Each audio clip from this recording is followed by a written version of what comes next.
In this experiment, we will study the example of a single displacement reaction, and where in this experiment you will particularly notice that a non-metal is displaced by a metal. So for the experiment you will need a test tube, you will need zinc granules, dilute sulphuric acid, a matchstick, some water and red and blue litmus paper. So during the reaction, when zinc reacts with dilute sulphuric acid, the zinc metal displaces the hydrogen in the sulphuric acid, thus releasing hydrogen gas. And then we will also perform the test to confirm the presence of hydrogen. So to begin the experiment, take a test tube, and for safety purpose wear your gloves since you are dealing with sulphuric acid. And in the test tube, you can take one of the zinc granules that is provided in your kit.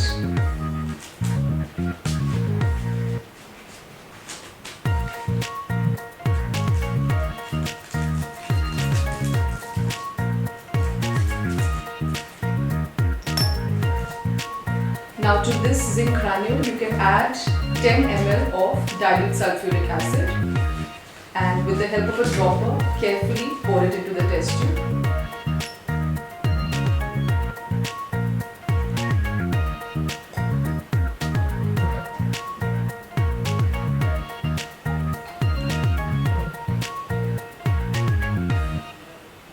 And after you have poured 10 ml of dilute sulphuric acid, allow the test tube to stand in the test tube stand for a while.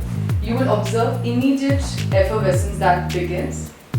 So this effervescence confirms the presence of a gas being liberated, and we will one by one test what possibly this gas could be.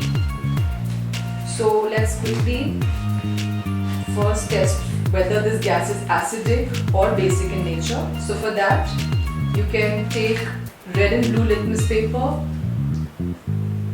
You can moisten them a little bit and bring them towards the edge of the test tube.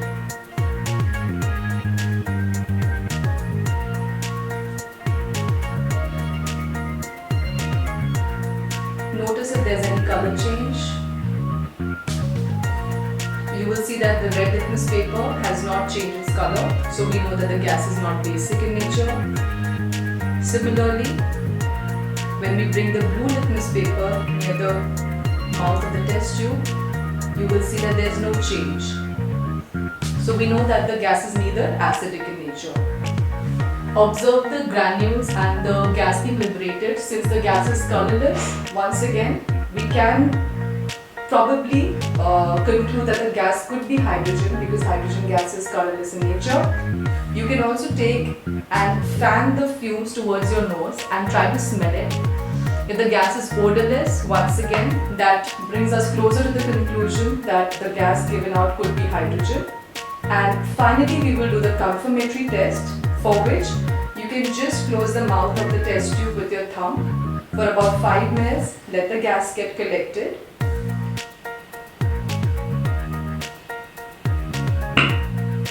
So when the lighted match was brought near the mouth of the test tube, it burnt with a pop sound, thus confirming the presence of hydrogen gas. So the liberation of hydrogen gas confirms that it was displaced from the sulphuric acid by the metal zinc, and thus forming zinc sulfate and hydrogen gas.